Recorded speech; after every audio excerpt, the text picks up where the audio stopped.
অনেক দিন বাদে ক্যামেরার সামনে আসলাম, তাও প্রায় 5-6 দিন হয়ে গেছে। আমার ভিডিও ছাড়াই হচ্ছে না। ভিডিও যদিও আমি ক্যামেরা করছি, ভিডিওটা করছি, কিন্তু কি বলো তো, ওটাকে এডিট করার সময় পাচ্ছি না। যখন দেখছি অনেক ভিডিও জমে যাচ্ছে তখন আবার ডিলিট করে দিচ্ছি, মানে এরকমই প্রায় দিনকে হয়ে যাচ্ছে। আর আজকের বার হলো সোমবার, তো আজকে সোমবার দিনটা থেকেই শুরু করলাম, সকাল থেকেই শুরু করলাম। তবে সব কিছু তোমাদের সামনে আমি শেয়ার করতে পারলাম না, তার কারণ কিছু কিছু কাজ আমি খুব তাড়াতাড়ি করে করছি, যেহেতু আর বেশি দিন নেই, পুজো খুব সামনেই চলে এসছে, এই কটা দিন হাতে আছে। শুভ সকাল আমার প্রিয় বন্ধুরা, আশা করছি তোমরা খুব ভালো আছো, সুস্থ আছো। দীপার সংসার চ্যানেল থেকে তোমাদেরকে অনেক অনেক স্বাগত, অনেক অনেক ভালোবাসা। আর দেখো, তোমাদের সামনে আসতে পেরে না খুব ভালো লাগছে। গোপুসোনাকে ঘুম থেকে তুলে দিলাম, তুলে দিয়ে স্নান করাবো। আর আজকে আমি সকাল সকাল স্নানটা সেরে নিয়েছি। সকালবেলা স্নান করে একবারে পুজো দিয়ে নেবো, কারণ বেলায় মানে সকালে পুজোটা দিলে কি হয়, বেলায় আমি অনেকটা কাজ করতে পারি, তাই জন্যই সকাল সকাল পুজো সারলাম। তাও গোপুসোনা যেহেতু থাকে যেখানে সেখানে সবাই 2 বেলা হোক 3 বেলা হোক পুজো দেয়, যে যেরকম পারে। আমি যদি 3 বেলা দিই, 3 বেলা পারছি তাই দিচ্ছি। তো চলো গোপুসোনাকে স্নান করিয়ে নিই। আর গোপুসোনার জন্য দেখো সব গুছিয়ে নিলাম। চুড়িগুলো দেখতেই পাচ্ছ, ম্যাচিং করে চুড়ি নিয়ে নিয়েছি, মুকুট, গলার হার আর চুল।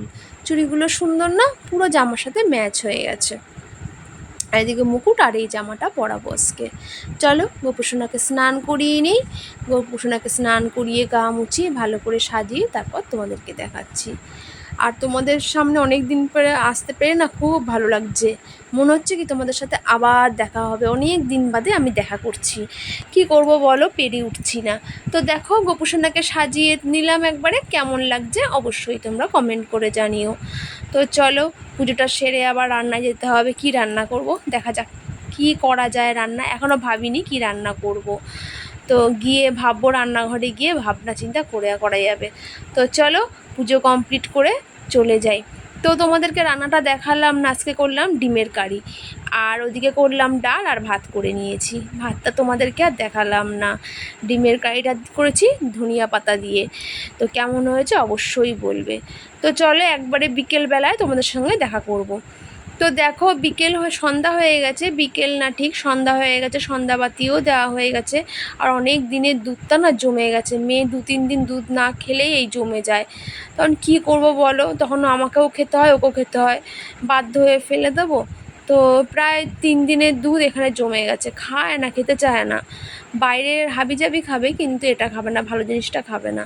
তো যাই হোক, এটা আমি একটু বিকালের টিফিন হিসাবে টিফিন মতন খেয়ে নিই, সন্ধ্যা ঠান্ডা দেওয়া হয়ে গেছে যেহেতু। তো চলো দেখি কি দিয়ে খাওয়া যায়। তো আমি যেটা দিয়ে খাওয়াবো সেটা দিয়ে খেতে খুব ভালোই লাগে। টোস্ট বিস্কুট দিয়ে না দুধ খেতে খুব ভালো লাগে, চুবিয়ে চুবিয়ে গরম দুধের মধ্যে টোস্ট বিস্কুটটা চুবালে না খুব, মানে যেটা নরম হয়ে যায়, খেতে খুব টেস্ট লাগে। তো চলো এটাই আজকে আমার সন্ধ্যার টিফিন।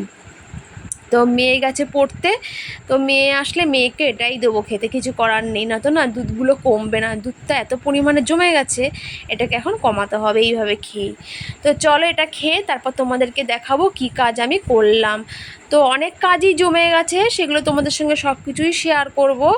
তো দেখো এটা একটা নতুন কাপড়, আর এটা জন্মাষ্টমীর সময় এই কাপড়টা আনা হয়নি, তো এই কাপড়টা নতুনই আনা হয়েছে। কেমন হয়েছে জামাটা অবশ্যই তোমরা কমেন্ট করে জানাবে। আরও অনেক কাজ করছি, সবই তোমাদের অল্প অল্প করে শেয়ার করব, অনেক কিছুই কাজ হয়েছে, তোমাদেরকে সবই এখন অল্প অল্প করে দেখাবো আমি। তো এটা দুটো বানিয়েছি, এই জামাটা দুখানা বানানো হয়েছে, কাপড়টা নতুন আনা হয়েছে এই কাপড়টা। তো কেমন লাগলো অবশ্যই কমেন্ট করে জানাবে। আজকের মতন ভিডিওটা এখানেই শেষ।